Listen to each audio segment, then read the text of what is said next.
Bom, pessoal, como prometido, como sempre, tentando trazer sempre alguém interessante do mercado.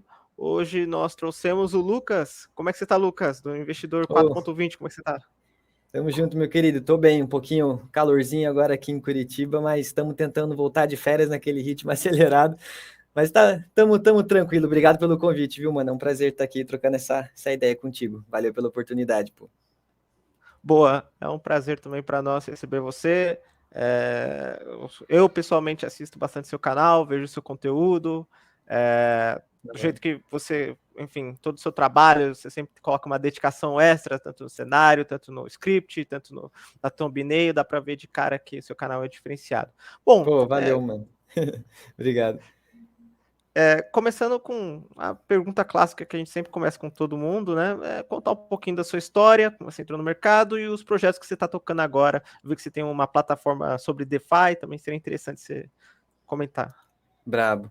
Cara, eu comecei na verdade, no mercado financeiro, eu comecei como, sei lá, a gente pode julgar talvez o investidor tradicional, eu comecei no mercado acionário mesmo, voltado muito para o mercado imobiliário, renda fixa, o mercado tradicional que a gente conhece.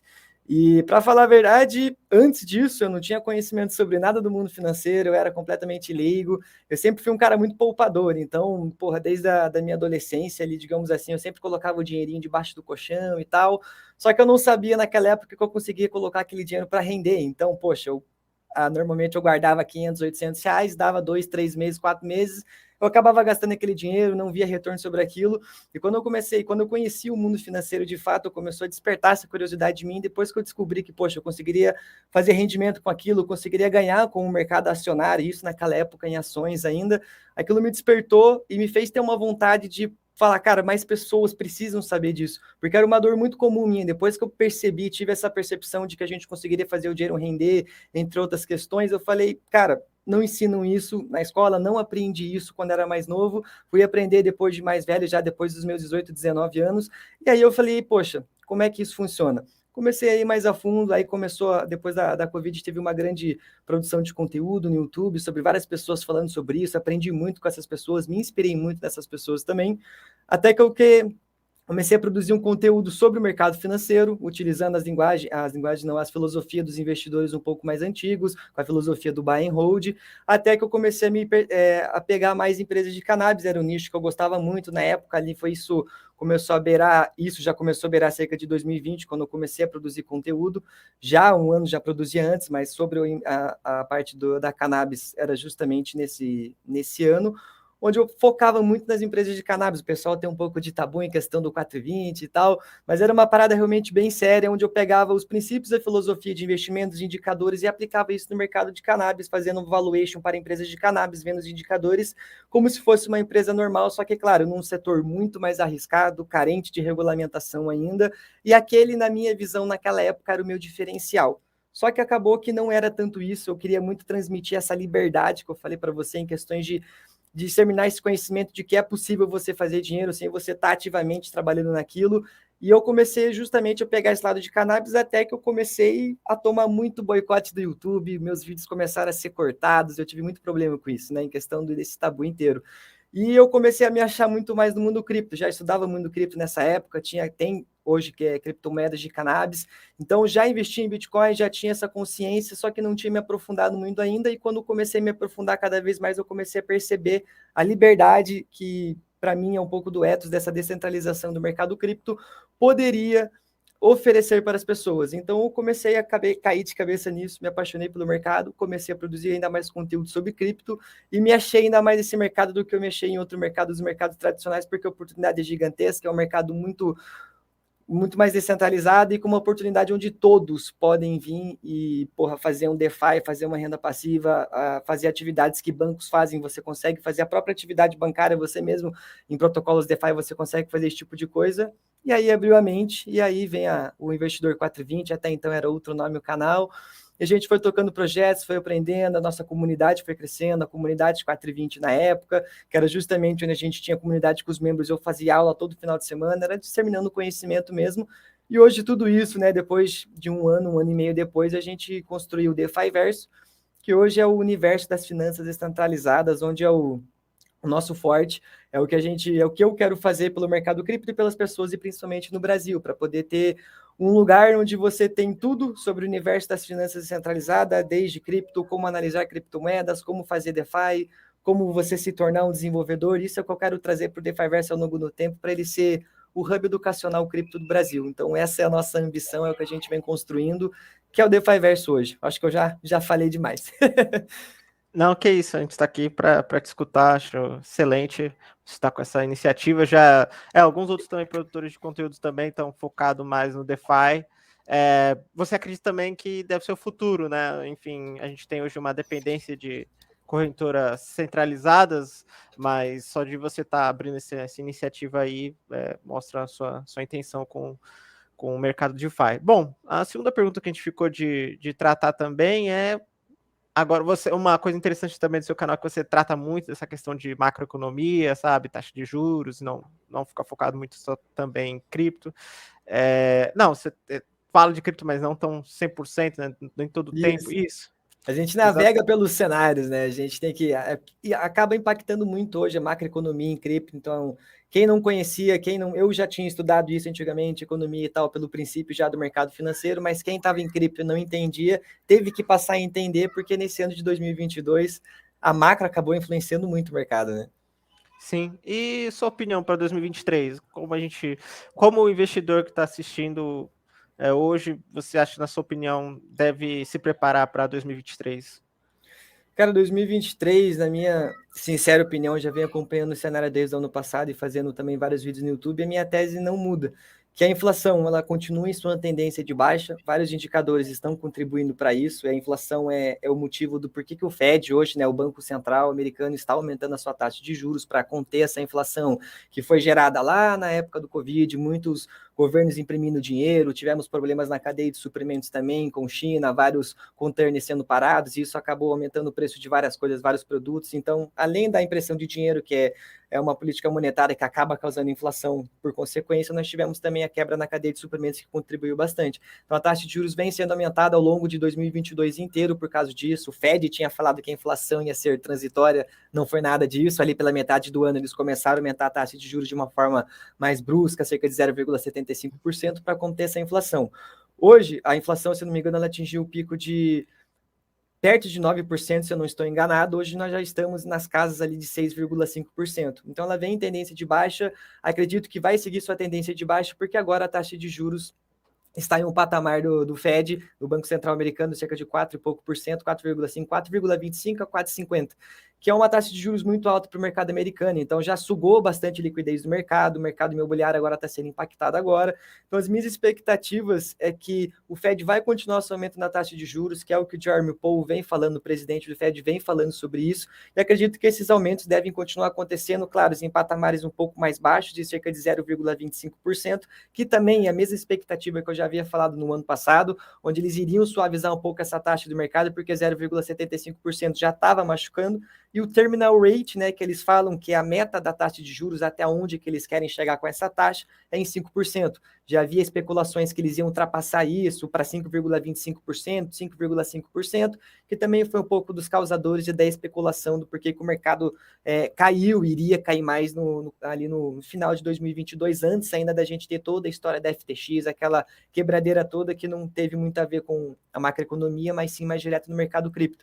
Então a expectativa é que eles vão manter essa taxa de juros, esse aumento aí pelo menos até a metade desse ano, vão continuar com essa taxa de juros pelo menos em 5%, que é a expectativa deles. Então, teoricamente, não sou eu que estou falando, é o que eles mesmos falaram, a marca que eles vão fechar.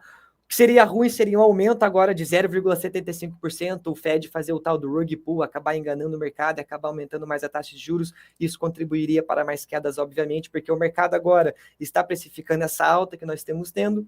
Na minha sincera opinião, é justamente porque o mercado está precificando justamente essa suavização de taxas e o turn do Fed, que é quando ele vai parar de aumentar essas taxas e começar a diminuir essas taxas, né?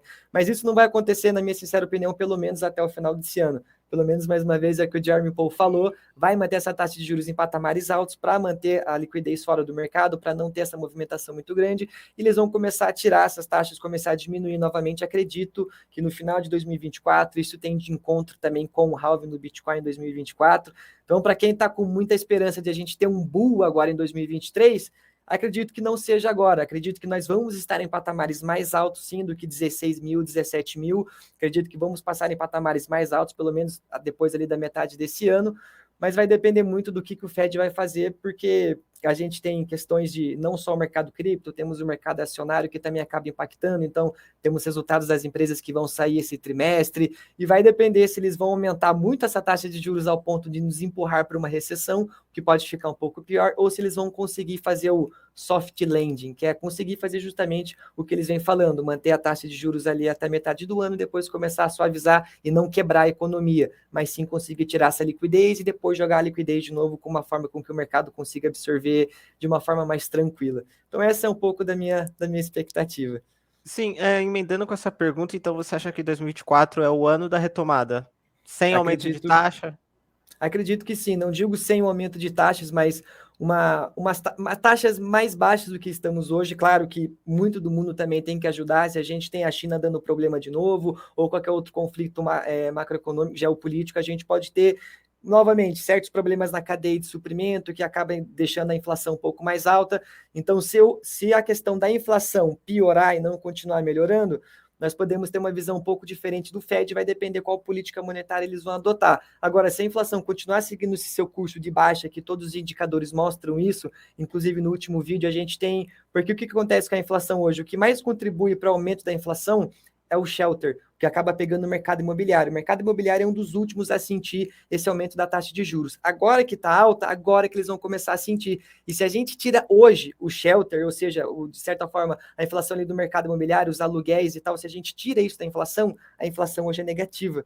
Então, o momento que o mercado imobiliário sentir esse aumento de taxa de juros, que na minha sincera opinião, mais 3, 4 meses, vai começar a sentir, a gente vai ter esse shelter, justamente esse índice inflacionário que acaba contribuindo muito para a inflação, caindo também. Então, essa é a expectativa e a análise que eu venho fazendo, que vem corroborando com todos esses outros pontos. Se alguma coisa mudar nesse meio do caminho, é aquilo, a gente tem que fazer uma análise novamente e ver como é que vai ser o cenário. O pessoal de cripto fica um pouco meio chocado com isso, mas eu gosto muito de dar o exemplo da Blockbuster. Blockbuster não mudou de opinião, Netflix acabou disruptando a Blockbuster. Então, a gente tem que ver que caminho que o mercado vai tomando, como é que estão os indicadores macroeconômicos, o que o Fed vem fazendo e como é que está se comportando o mercado cripto também. Porque apesar disso tudo, até os colapsos das empresas centralizadas, o DeFi continua aqui, os blocos foram validados, a coisa continua acontecendo mesmo com todo esse caos no mercado. Então, para mim, a retomada mesmo, aquele bull de verdade, que a gente vê aquela alta mesmo exponencial, dia após dia, semana após semana, acredito que vai estar lá em 2024, na minha sincera opinião. Mais clareza regulatória também, mais institucional podendo vir investir no mercado, isso acaba tendo mais smart money entrando. Então, acredito que esse ano de 2023 vai ser justamente uma consolidação, fase de acumulação, entre picos de altas e quedas, mas vamos ficar nessa fase interessante para ter justamente essa clareza aqui que o Fed vai fazer, uma clareza regulatória para o institucional entrar no mercado. 2024 a gente tem um mercado mais consolidado para entrar todo esse fluxo de dinheiro num ciclo econômico que é propício para isso. Então, é isso. Não, excelente. Aproveitando, fazendo uma pergunta adicional, Claro. eu lembro que você sempre dividiu muito do seu cotidiano, da sua vida, você morou um tempo na Europa, e queria saber um pouco da sua opinião, já que você estava em loco, como que o continente europeu está vendo DeFi, está vendo cripto, o que você conseguiu assim ver de perto da mentalidade deles ou dos projetos que eles estão tocando lá. Legal.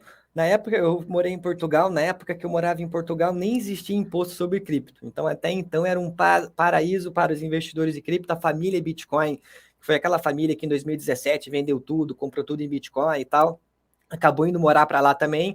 Agora se mudaram, foram para, acho que para a Tailândia ou Indonésia, não lembro, porque Portugal começou a tributar agora, acho que cerca de 25 ou 30% cripto.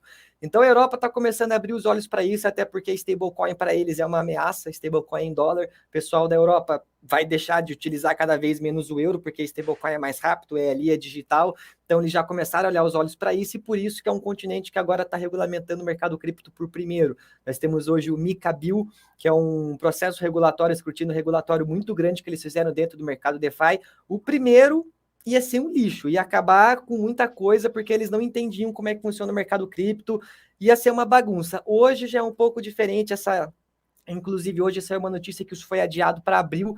Então, acredito que isso vai entrar em vigor lá para 2024, 2025. Então, por isso que eu falo também da clareza regulatória entrar no mercado. Então, isso vai demorar um certo tempo também. E, na minha sincera opinião, a Europa ela vem fazendo um serviço até mesmo interessante no mercado cripto, porque é um continente que está primeiro fazendo a sua regulamentação. Acredito que até mesmo os Estados Unidos está esperando para regulamentar, para ver o que acontece primeiro ali na Europa com esse composto inteiro da regulamentação, para ver depois o que eles fazem.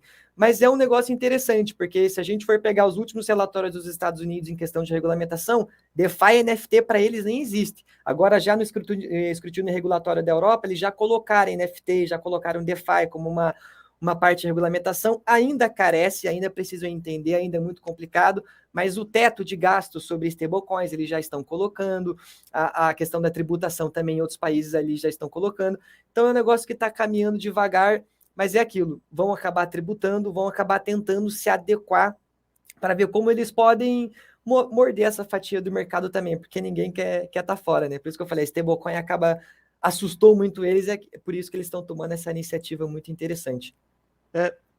Também emendando da sua resposta, você falou sobre esse entendimento já dos europeus de, assim, ter uma moeda digital e ser mais rápido, enfim. Acho que nos liga automaticamente a questão das CBDCs. Aí eu queria escutar um pouco. Você acha que vem para melhorar, vem para piorar? É uma ameaça às liberdades individuais? Um pouco dos seus pensamentos sobre as CBDCs.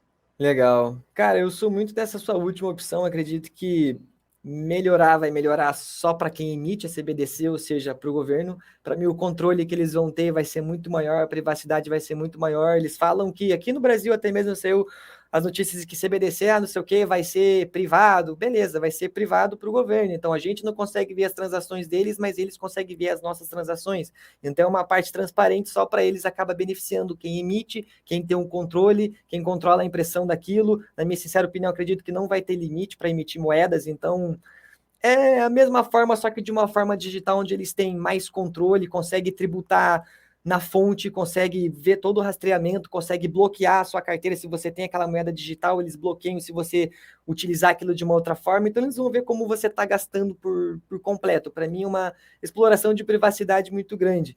E não gosto muito, não pretendo utilizar. Se nós temos já stablecoins hoje que funcionam muito bem no mercado. Claro que tem as suas desvantagens em questão de centralização, também tem a parte de elas terem dólares em caixa, tem a parte do Tether ser um pouco menos transparente, ele vem trabalhando nisso também, mas o SDC vem vindo forte, já vem fazendo também stablecoins em euro, então o CBDCs, na minha sincera opinião, é só mais uma forma de você ter um controle, de você acabar explorando ainda mais a privacidade de quem está utilizando. China não estou dizendo que é voltado para isso, mas é um caso muito claro disso, onde eles já estão implementando isso. Eu não lembro em números agora, em questão de quanto eles aumentaram a questão da circulação do Yuan. Mas em 2022, cara, a circulação era muito menor do que está agora, questões de bilhões e trilhões. Então, o negócio está crescendo.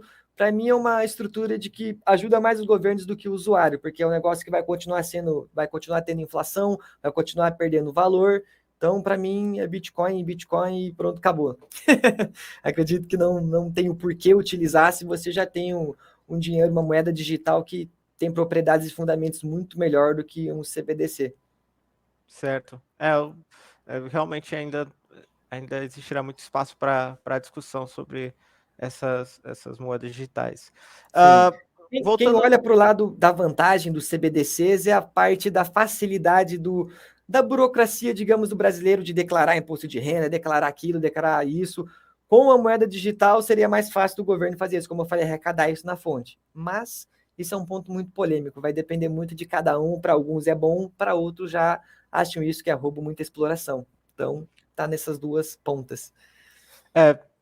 Vai ser um ponto, vamos dizer assim, facilitado para o governo verificar essas transações. Nos seus vídeos também você comenta muito. Bom, tem muita gente com posições pequenas ou grandes na Solana e deve estar vivendo esse turbilhão aí, porque não importa se é bear market, para o pessoal da Solana é sempre, enfim, o mercado cripto é fortes emoções, né? Mas o pessoal da Solana é realmente coisa assim de tomar remédio. Testou a gente esses últimos meses aí. Sim, e qual é a real situação dela, na sua opinião? O que a gente pode pensar no futuro? Acabou? Ainda tem muito potencial? Qual seria o resto?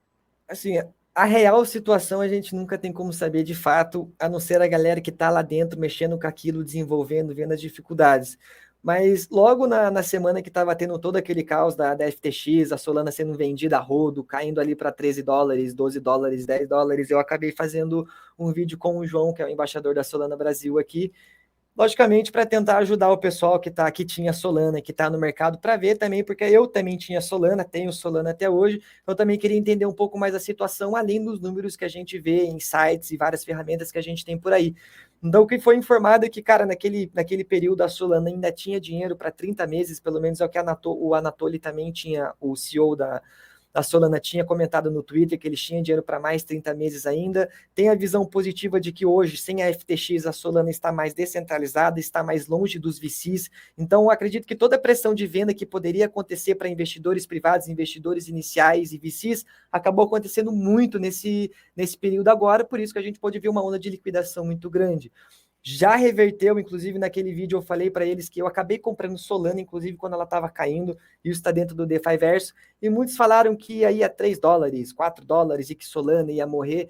Então, por isso que a gente pega muito no DeFi Verso, é um slogan, a gente bate muito na frase do foco no fundamento. Então, fui atrás dos fundamentos, e fundamentos na Solana, para mim, ainda continuam. Claro que precisa resolver uma porrada de coisa ainda em questão da rede ficar caindo, acabar tendo alguns certos problemas que a gente viu por aí, em questão das chaves privadas também, em certos protocolos que tinha a FTX, eles tiveram que mudar isso, mas é um protocolo que ele vem tendo atualizações, vem tendo desenvolvimento, bastante pessoa vem desenvolvendo, a linguagem de programação não é fácil, mas ainda assim é um ecossistema que atrai muitas pessoas na questão do NFT. Na minha sincera opinião, o sucesso de Solana foi ela ter encontrado o market fit dela, foi ela ter encontrado um mercado que ela conseguiu se encaixar, que para mim foi justamente o NFT, então ela cresceu muito com o mercado NFT, trazendo coleções interessantes. Nessa questão toda, e claro, ela acabou, se a gente for entrar mais a fundo em questões dos NFTs na Solana, tivemos vários marketplaces que teve uma polêmica muito grande em questões de royalties ali dentro, então teve muitos que começaram a cortar os royalties para os criadores para ficar mais barato para os traders ali tradarem. A galera, obviamente, que é trader, quer ter lucro, eles vão tradar nos marketplaces que não tem tanto royalties assim, as taxas vão ser menores, mas isso acaba impactando diretamente o ponto principal do NFT, que é os criadores, que é a comunidade. Então, pô, quem está criando aquilo acaba não recebendo mais nada. Então, tivemos migrações interessantes de projetos de Solana indo para Ethereum, a OpenSea foi totalmente contra isso, foi na outra mão, ainda mantendo os royalties para os criadores, então isso acabou chamando a atenção. Solana, rapidamente, principalmente o marketplace do Magic Eden, já reverteu isso o mais rápido possível, seguindo o modelo da OpenSea também, logo depois que a OpenSea publicou isso. Então, é um ecossistema que precisa de desenvolvimento, é um ecossistema arriscado, principalmente agora depois dessa queda que nós tivemos, já voltou tudo aquilo que perdeu, digamos assim, de fato, em questões que ela estava ali nos seus $25, $30, hoje já está em 23, 24, alguma coisa assim. Então, é um ecossistema que ela não perdeu de fato os seus fundamentos, acredito na minha sincera opinião, mas sofreu bastante com essa parte dos VCs, dessa liquidação em massa, que era um problema que Solana tinha, recebeu muito dinheiro de VCs, Venture Capitals, da empresa de capital de risco, a Alameda, é uma delas que estava ligada à FTX, mas o projeto hoje continua, ele só tem que continuar desenvolvendo e arrumando os bugs, mas a Solana ainda é escalável, ainda é rápido, ainda tem DeFi, e ainda os projetos NFTs ainda estão ali. Claro que machucou um pouco a sua imagem, mas se conseguir desenvolver, conseguir continuar vivo no mercado, que dizem que tem dinheiro para isso, acredito que consegue ainda se sustentar, consegue atrair demanda ali para dentro do ecossistema e, claro, continuando a sua interoperabilidade com outros sistemas também. Isso, para mim, é um ponto muito crucial, que a Cardano está deixando um pouco de morder esse mercado por falta de você ter interoperabilidade com outras redes que acabam sendo utilizadas bastante. Então, acho que é um projeto que tem caminho, tem chão ainda, mas é muito arriscado, principalmente no momento que a gente está agora incerto. Foi aquilo que eu falei, o Fed pode vir com taxa de juros mais alta, ou a gente tem um resultado negativo e o mercado voltar a cair, porque ele buscou liquidez agora, estamos em 21 mil poucos aí no preço do Bitcoin, tem liquidez, tem dinheiro no mercado para agora talvez cair, vai depender, mas para mim é um projeto que tem desenvolvimento, tem equipe, tem dinheiro, tem estrutura ali dentro. Só que se parar de desenvolver aquilo que eu falo, a gente tem que ir acompanhando, porque manter como opinião e ser determinista não é a melhor coisa no mundo cripto. Com certeza ainda tem muito espaço ainda para Solana, e você comentou dois pontos que eu queria tratar com você. existe muito essa discussão, tá? NFTs disruptivo, entendemos, mas existe ainda muito uma nuvem assim por cima dessas NFTs sobre efetividade, sobre o Victor Sioff da Bankless DAO falou que, olha, NFTs pode ser usado no mercado de ingressos, pode ajudar muito nisso. Mas você acha que realmente existe um espaço, as NFTs serão usadas assim com propósito no futuro, ou você acha que realmente vai ficar ainda segurado dentro desse nicho de, sabe, questão artística e só ali? Queria saber um pouquinho do pensamento futuro. Eu acho que assim, tudo no começo ele vai passando por várias premissas diferentes, até mesmo o Bitcoin, se a gente pega, eu não vou lembrar de todas, mas já teve 7 a 9 premissas no começo da sua vida. Então o Bitcoin já passou por hoje é ativo especulativo, moeda digital, reserva de valor, então ele acaba passando por várias premissas ao longo do tempo, conforme o ativo vai se consolidando e vai resolvendo certos problemas que as pessoas vão enxergando, a gente vai tendo ele se consolidando em um certo nicho. Acredito que os NFTs começaram por esse caminho digital, isso Cara, é uma coisa muito incrível se a gente vê artistas, músicos, jogadores, a gente vê uma nova forma de acabar monetizando e criando comunidade para essas pessoas que, principalmente músicos, a gente vê muitas reclamações desses artistas que acabam não ganhando muito, onde eles mais ganham são em shows, e agora eles conseguem ter oportunidade de uma monetização muito grande com a comunidade, não só em questão de monetização, mas você fidelizar ainda mais os seus fãs, a sua comunidade. Acredito que toda empresa, todo artista quer isso, quer construir, quer aumentar a sua comunidade, impactar mais pessoas, afinal, são influenciadores também, têm filosofias, querem empregar suas filosofias na humanidade como um todo. Então, uma nova forma de exposição. Começaram por esse caminho e acredito, não duvido que logo até mesmo entidades governamentais vão estar utilizando NFTs como a própria identidade digital que nós temos hoje. Nós temos RG, CPF e tal.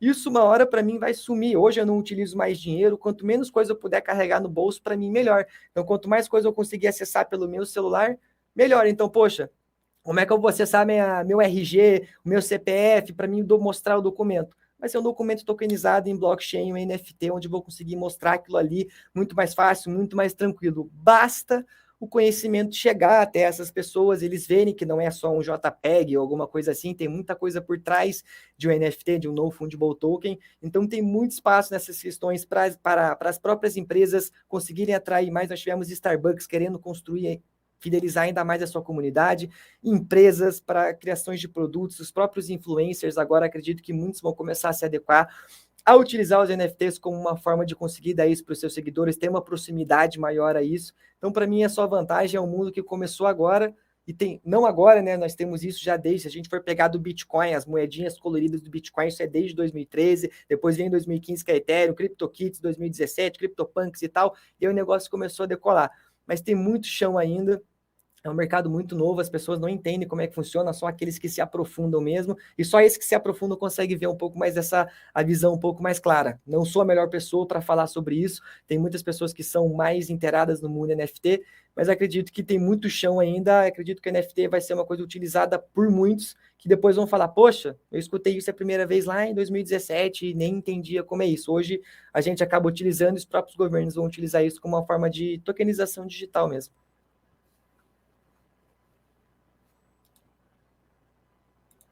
Opa, eu não tô te. Eu não. Será que caiu meu negócio aqui? Não, fui eu Voltou. agora. Culpa minha.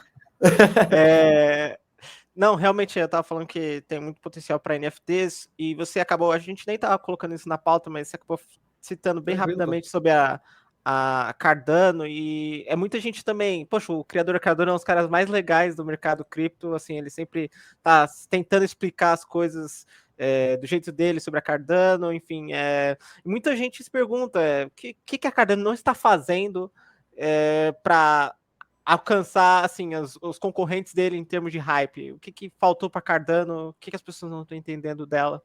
Pois é, cara, eu acho que talvez um pouco da sua interoperabilidade, alguma coisa que brilhe os olhos no ecossistema, porque o ecossistema é barato, é escalável agora com todas as atualizações do Plux Script, que eles tiraram isso, né? Porque carregava o código inteiro, então deixava a blockchain mais pesada.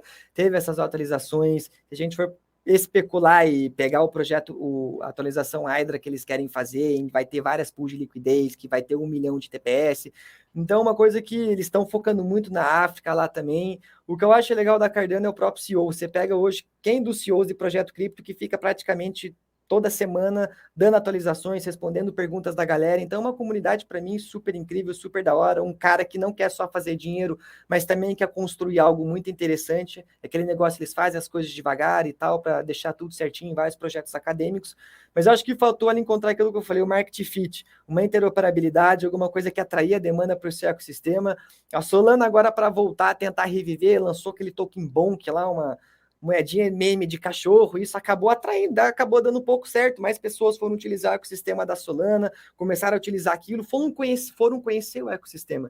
Então a Cardano agora, depois das melhorias, Sunday Swap está mais interessante de utilizar agora, mas vai precisar de interoperabilidade com outros projetos. Tem que ter interoperabilidade com Ethereum, tem que ter interoperabilidade para que aplicativos descentralizados hoje que são conhecidos possam ser utilizados lá também. Claro que isso acaba criando uma certa concorrência dentro do ecossistema com outros aplicativos descentralizados que foram construídos na Cardano, mas a gente precisa disso, por quê? Porque se eu tenho dinheiro na Cardano, quero mandar para Ethereum, eu vou uma hora utilizar o ecossistema deles, então acredito que faltou essa interoperabilidade, essa comunicação com outras blockchains, essa comunicação com outras redes. Porque é uma blockchain que tem uma alta, digamos assim, consegue ser privada, ela tem focado muito nessa questão de privacidade, governança, escalabilidade, tudo aquilo que uma blockchain boa quer ser. Só que falta, de fato, aquela interoperabilidade, aquela comunicação com outros projetos ali. Porque comunidade tem, mano. A Cardano, se não me engano, é a 26ª maior marca do mundo. Então, é bem interessante o que eles vêm fazendo.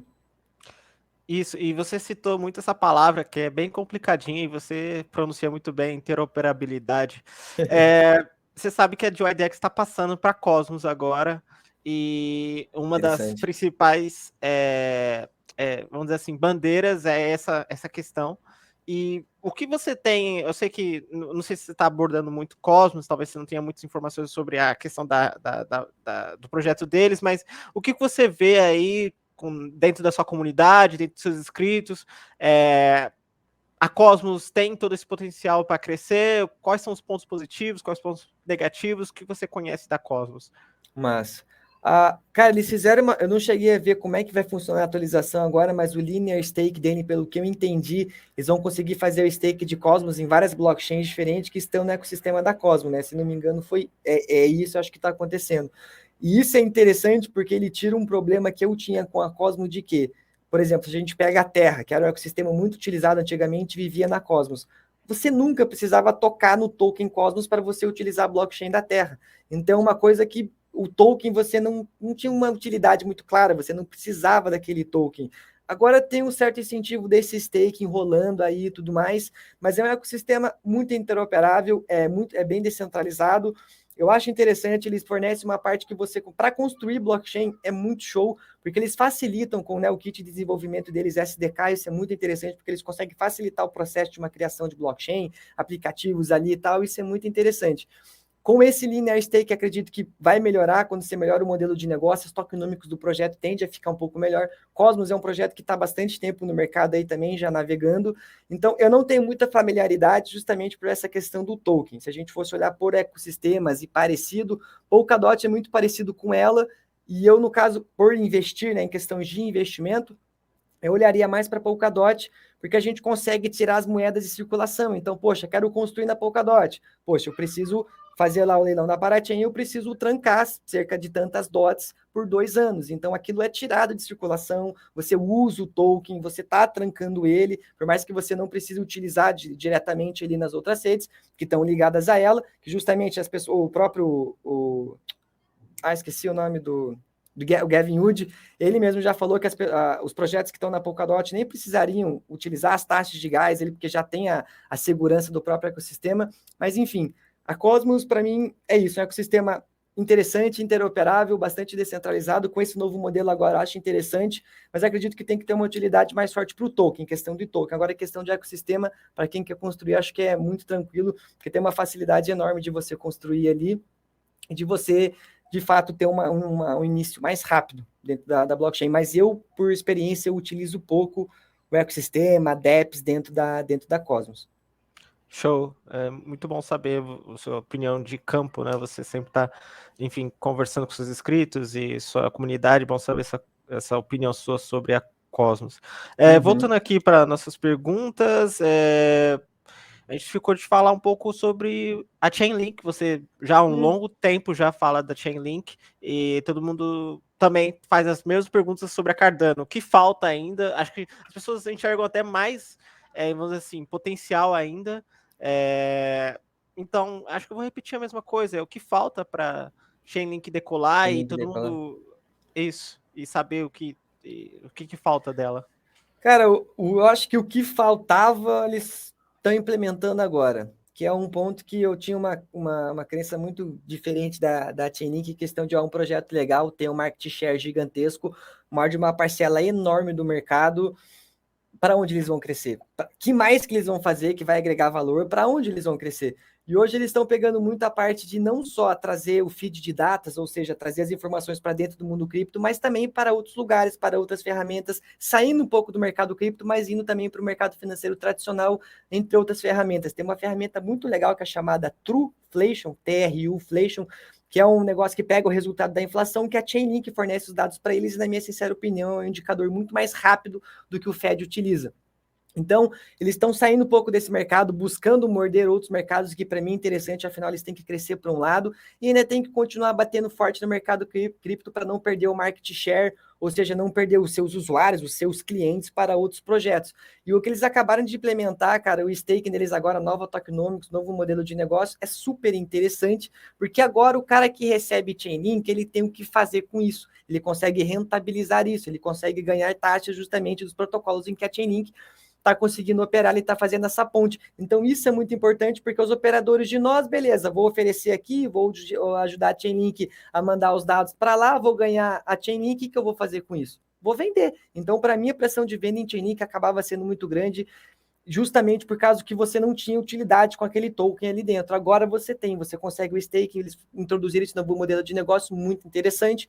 E o projeto que eles estão pegando agora, a Cross-Chain, é um projeto muito ambicioso, justamente porque pretende resolver um dos maiores problemas que a gente tem no mercado cripto hoje, que é a comunicação entre as blockchains. Você, sei lá, empresta na Ethereum e você vai usar esses saldos lá na Cosmos, lá seja onde for. É muito difícil você ter essa transferência de fundos entre as blockchains. E a Chainlink querendo fazer essa cross-chain, a gente vai conseguir utilizar vários aplicativos diferentes, em várias blockchains diferentes ao mesmo tempo, e isso é muito interessante. Então é um projeto que acredito introduzindo tudo isso, deixando isso aplicável, deixando isso rodando, acredito que ele vai conseguir aumentar a sua relevância no mercado cripto, e com esse novo modelo vai ter mais pessoas tirando de circulação essas moedas, segurando o token e não vendendo ele, porque não tem outro incentivo a não ser isso. Agora tem. Então acho que é uma questão de tempo até a gente atingir provavelmente talvez o próximo bull, e as atualizações da Chainlink começarem a ser implementadas, porque o stake agora que foi implementado foi somente para algumas pessoas selecionadas ali e tal,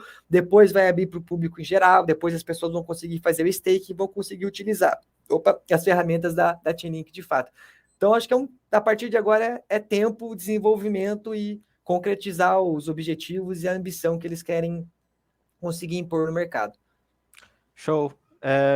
Também vejo dessa forma a Chainlink, tem Legal, muito pô. potencial lá.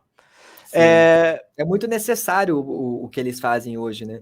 Muito necessário. E conforme o mercado cripto cresce, claro que a gente tem os seus concorrentes e tal, mas é aquilo, a Chainlink dificilmente vai dar um erro de oráculo e mandar uma informação errada para o mundo DeFi. Já outros projetos aconteceu isso. Na Binance, se não me engano, teve um erro de oráculo e o cara acabou explorando cerca de milhões, lá acho que foi 15 milhões. Foi recente isso, foi acho que ano passado, agora em dezembro que aconteceu, que acabou dando erro porque o oráculo mandou uma informação errada. Então, tem que ver a questão da qualidade também. Chainlink fazendo bom serviço, ela consegue, acho que, ganhar credibilidade nesse quesito.